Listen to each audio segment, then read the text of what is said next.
Hello everyone. आज की class में हम डिस्कस करेंगे कर्ल इन कार्टेशियन कोऑर्डिनेट सिस्टम। आज हम कर्ल फाइंड आउट करेंगे कार्टेशियन कोऑर्डिनेट सिस्टम में कैसे निकालते हैं, इसका पूरा डेरिवेशन करेंगे। चलिए स्टार्ट करते हैं।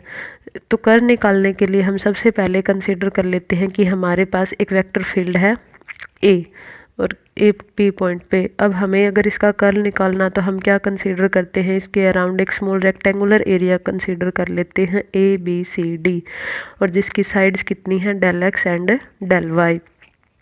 और जो वेक्टर ए है उसको हम कैसे लिख सकते हैं, A vector is equals to A x i cap A y j cap plus A z k cap. अब देखो हमें कर्ल फाइंड आउट करना है तो उसके लिए हमें क्या निकालना होता है, लाइन इंटीग्रेशन निकालना होता है, जो हमने ये रेक्टेंगुलर पार्ट लिया है इसका। अब लाइन इंटीग्रल निकालने के लिए हमें जो वेक्टर ए है उसकी वैल्यू पता होनी चाहिए साइड्स के ऊपर, ए बी साइड पे, बी सी साइड पे, सी डी साइड पे और डी ए साइड पे। तो कर्ल लाइन इंटीग्रल निकालने के लिए हम पहले क्या निकालेंगे, वेक्टर ए की वैल्यू निकालेंगे इन साइड्स के अलोंग। अब देखो जो हमने कंसीडर किया है वेक्टर वो पी पॉइंट के ऊपर है, यानी मिड पॉइंट के ऊपर है। अब जैसे जैसे हम इस डायरेक्शन में जाएंगे तो जो ए वाई है इसकी वैल्यू क्या होगी, इंक्रीज होगी। अगर इस साइड में जाएंगे तो ए वाई की वैल्यू डिक्रीज होगी। अब ऐसे ही जो ए एक्स वाला कंपोनेंट है इसके साथ होगा। अगर हम इसको ए एक्स एक्सिस के अलोंग है और ए बी साइड भी एक्स एक्सिस के अलोंग है, तो हम यहाँ पे ए एक्स की वैल्यू निकालेंगे। ए एक्स की वैल्यू जैसे ही हम नीचे वाई के अलोंग मूव करेंगे तो ए एक्स की वैल्यू क्या होगी, डिक्रीज होगी। वैसे ही अगर हम सी डी लाइन के लिए निकालेंगे तो ए एक्स की वैल्यू क्या होगी, इंक्रीज होगी। हम सबसे पहले फाइंड आउट करेंगे ए एक्स की value along line A B, और अलोंग लाइन ए बी में भी हम कहाँ पे निकालेंगे, जो ये मिड पॉइंट है यहाँ पे वैल्यू निकालेंगे। अब ये पूरी लेंथ कितनी है, डेल एक्स, और ये बीच में मिड पॉइंट है तो यहाँ पे ये वैल्यू कितनी हो गई, डेल एक्स बाई 2, और ये वाली भी कितनी हो गई, डेल एक्स बाई 2। अब देखो यहाँ पे जो इस मिड पॉइंट पे ए एक्स की वैल्यू होगी वो कितनी होगी, A x prime is equals to A x minus curly A x by curly y into में डेल वाई बाई 2। जो ये ए एक्स है ये तो हमारा था मिड पॉइंट पे। अब मैंने बोला कि जैसे ही हम नीचे वाई डायरेक्शन में आएंगे तो जो ए एक्स है उसका रेट निकालना पड़ेगा हमें कि ए एक्स किस रेट से चेंज हो रहा है। तो वो कितना हो रहा है, करली ए एक्स, और किसके रिस्पेक्ट में चेंज हो रहा है, वाई एक्सिस के अलोंग। तो इसलिए हम जो एक्स कंपोनेंट है उसका डेरिवेटिव निकालेंगे विद रिस्पेक्ट टू वाई, और जो हमारी ये लेंथ है ये कितनी है, डेल वाई बाई 2।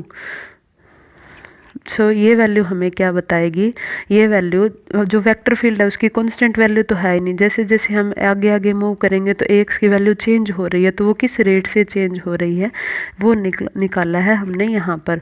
और मैंने क्या बताया, नीचे की डायरेक्शन में क्या होगी, डिक्रीज होगी, तो इसलिए क्या आ गया, माइनस साइन। या फिर आप इसको ऐसे भी ले सकते हो कि ये हमारा ओरिजिन है, तो जो डेल वाई है वो नीचे की डायरेक्शन में क्या होगा, नेगेटिव होगा। तो इसीलिए जो ए एक्स प्राइम है इसकी वैल्यू कितनी आई, ए x minus curly A x by curly y into del y by 2। ये ध्यान से समझना कि हमने x का विद रिस्पेक्ट टू y क्यों किया है, क्योंकि हम जैसे नीचे आएंगे तो हम y डायरेक्शन के अलोंग मूव कर रहे हैं, इसलिए जो ax का डेरिवेटिव है वो हमने y के रिस्पेक्ट में किया है। अब ऐसे ही अलोंग BC देखो, अलोंग BC जो वेक्टर है हमारा वो क्या होगा, ए वाई होगा। ए वाई प्राइम कितना होगा, यहाँ पे सेंटर पे वैल्यू कितनी है, ए वाई, और जैसे जैसे हम पॉजिटिव डायरेक्शन में मूव करेंगे तो ए वाई की वैल्यू क्या होगी, इंक्रीज होगी। इसलिए हम इसको लिखेंगे ए वाई तो सेंटर पे था, और प्लस में A curly A y by curly x into में डेल एक्स बाई 2। ये जो ऊपर बताया था वही हो गया, curly A y by curly x क्या हो गया, rate of change of y component with respect to x, क्योंकि हम एक्स डायरेक्शन के अलोंग मूव कर रहे हैं।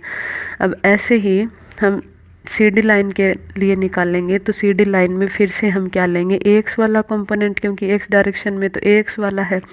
अब यहाँ पे भी अब हम ऊपर जा रहे हैं तो ए एक्स की वैल्यू क्या होगी, इंक्रीज होगी। तो इसीलिए इसकी वैल्यू कितनी आई, ए एक्स प्लस में curly A x by curly y into में डेल वाई बाई 2। ये वाली वैल्यू आ जाएगी अलोंग सी डी। सिमिलरली अगर हम अलोंग ए डी लाइन निकालेंगे तो वो क्या आ जाएगा हमारा, ए वाई डबल प्राइम। अब हमने सारी जगह पे जो वेक्टर फील्ड था उसकी वैल्यू तो निकाल ली। अब हमें क्या करना है, लाइन इंटीग्रेशन करना है। तो लाइन इंटीग्रेशन करेंगे हम along closed path vector A का डॉट डीएल। तो वो कितना आएगा, A to B A x prime d l, B to C A y prime d l, A x double prime d l और A y double prime dot d l. अब देखो, अब हमें यहाँ पे क्या फाइंड आउट करना है, एंगल। डॉट प्रोडक्ट को हम कैसे खोलते हैं, magnitude of A vector magnitude of length into में कोस ऑफ थीटा।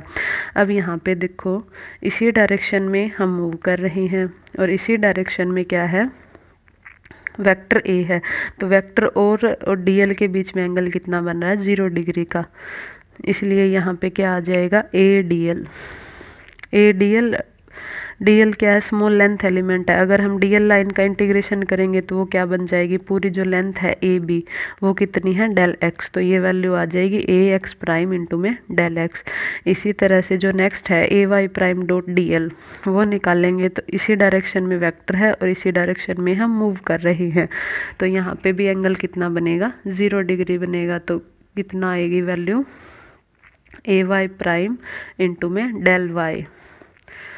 और अब इसी तरह से अलोंग सी डी लाइन देखेंगे तो अलोंग सी डी लाइन में हम ऐसे मूव कर रहे हैं, लेकिन जो वेक्टर ए है उसकी डायरेक्शन क्या है, ये वाली है ए एक्स की डायरेक्शन। तो एंगल कितना बन गया, ए और सी डी के बीच में 180 डिग्री का। इसलिए यहाँ पे कोस 180 कितना होता है, -1। तो ये वाली वैल्यू आ जाएगी नेगेटिव की। और सिमिलरली इसी तरह से अलोंग हम डीसी लाइन निकालेंगे, वहाँ भी एंगल कितना बनेगा, 180 डिग्री का। तो यहाँ पे भी क्या आ जाएगा, नेगेटिव साइन। अब हमने क्या किया, ऊपर से ए एक्स प्राइम ए वाई प्राइम ए एक्स डबल प्राइम और ए वाई डबल प्राइम की वैल्यूज़ पुट कर दी यहाँ पे। अब यहाँ पे वैल्यूज़ पुट करने के बाद में जो डेल एक्स वाले कंपोनेंट हैं, एक तो ये वाला और एक ये जो डेल एक्स वाला कंपोनेंट है, इनको हमने एक साथ लिख दिया। सिमिलरली जो डेल वाई वाले कंपोनेंट हैं उनको हमने एक साथ लिख दिया, डेल वाई कॉमन निकाल लिया। तो हमारे पास टर्म आ जाएगी ये। अब यहाँ से ए एक्स प्राइम से कैंसिल हो जाएगा, यहाँ पे ए वाई प्राइम से ए वाई प्राइम कैंसिल हो जाएगा। बचेगा क्या, सिर्फ करली A x by curly A y by curly x into में del x del y minus curly A x by curly y del x del y. ये नेगेटिव वाली वैल्यू आएगी यहाँ से, और जो ये फर्स्ट टर्म है ये आएगी यहाँ से। डेल एक्स बाई टू कितना हो जाएगा, डेल एक्स डेल वाई ये है, और करली A y by curly x क्या आ जाएगा यहाँ से कॉमन। तो ये क्या हो गई, लाइन इंटीग्रल की वैल्यू हो गई, ए डॉट डी एल की वैल्यू हो गई curly A y by curly x minus curly A x by curly y into में डेल एक्स डेल वाई। अब हमें कर्ल की डेफिनेशन पता है कि कर्ल की डेफिनेशन क्या कहती है, curl is the line integral per unit area. तो अब हम क्या करेंगे, इस लाइन इंटीग्रल को एरिया से डिवाइड कर देंगे। रेक्टेंगल का एरिया क्या होता है, डेल एक्स इंटू में डेल वाई। तो यहाँ से कितना आएगा, लाइन इंटीग्रल ए डॉट डी एल और डिवाइड कर दिया हमने एरिया से। तो यहाँ से ये डेल एक्स वाई ये कैंसिल हो जाएंगे, वैल्यू बचेगी सिर्फ ये वाली। तो ये आ गया। अब देखो ये किसकी वैल्यू आई है, कर्ल की वैल्यू आई है, और ये किस डायरेक्शन के अलोंग है, अलोंग पॉजिटिव जेड डायरेक्शन। और ये हमने कैसे निकाला, राइट हैंड रूल से, राइट हैंड थंब रूल से। देखो हम यहाँ से इधर ऐसे मूव कर रहे हैं, तो हम क्या करेंगे, अपनी उंगलियों को इसी डायरेक्शन में घुमाएंगे। तो जो हमारा थंब है वो हमें क्या देगा, कर्ल की डायरेक्शन देगा। तो अगर आप इसको ऐसे घुमा के देखोगे तो ये पॉजिटिव जेड डायरेक्शन के अलोंग आएगा। तो ये जो अब हमने ये वैल्यू निकाली है ये सिर्फ जेड डायरेक्शन के अलोंग आई है। अब इसी तरह से ये तो हमने किस में लिया था, प्लेन को एक्स और वाई डायरेक्शन में लिया था। इसी तरह से अगर हम एक्स जेड और वाई जेड डायरेक्शन में लेंगे तो हमें ए एक्स और ए वाई, तो हमें जो डेल क्रॉस की वैल्यू है वो एक्स डायरेक्शन के अलोंग और वाई डायरेक्शन के अलोंग भी मिल जाएगी। यहाँ से देखो जेड था तो वाई और एक्स आएगा, यहाँ पे एक्स है तो जेड और वाई आएगा, यहाँ पे वाई है तो एक्स और जेड आएगा। ये निकालने की ज़रूरत नहीं है, वैसे ये भी ऐसे ही निकलेगा जैसे हमने ऊपर निकाला है। अब यहाँ पे तो देखो हमने क्या कंसीडर किया था, एक्स वाई ये वाला प्लेन कंसीडर किया था। अब हम इस रेक्टेंगुलर एरिया को इसमें मानेंगे, फिर यहाँ से वैल्यू निकालेंगे, और जो दूसरी है वाई के अलोंग वो हम यहाँ पे ऐसे रेक्टेंगुलर एरिया मान के निकाल लेंगे, बट वो करने की ज़रूरत नहीं होती। एक कर दिया तो बाकियों को हम सिमिलरली करके लिख सकते हैं। तो ये डेल क्रॉस ए की वैल्यू हो गई अलोंग एक्स डायरेक्शन और ये वाली हो गई अलोंग वाई डायरेक्शन, और जेड की हमने ऊपर निकाल ली थी। अब हमें पता है कर्ल ऑफ ए तीनों डायरेक्शन में टोटल कितना हो जाएगा, तीनों को प्लस कर दिया तो हमारे पास वैल्यू आ जाएगी ये क्या रिप्रेजेंट कर रहा है, curl in term of Cartesian coordinate यानी एक्स वाई जेड। अब हम इसको एक इजी वे में लिख सकते हैं, वो क्या है कि कर्ल ऑफ ए को हम लिख सकते हैं I cap J cap K cap curly by curly x curly by curly y curly by curly z. ये तो हमारा कंपोनेंट हो गया डेल ऑपरेटर का। और A x A y A z क्या है, वेक्टर ए के कंपोनेंट है along x direction y direction and z direction. तो यहाँ से अगर हम इसका डिटर्मिनेंट निकालेंगे तो वो भी किसके इक्वल आएगा, जो ऊपर ये वाली वैल्यू है इसके इक्वल आ जाएगा। तो हम इसको इजीली मैथमेटिकली इस तरह से फाइंड आउट कर सकते हैं। सो आज की क्लास में हम इतना ही देखेंगे। वीडियो पसंद आए तो लाइक करें, चैनल को सब्सक्राइब करें। Thank you.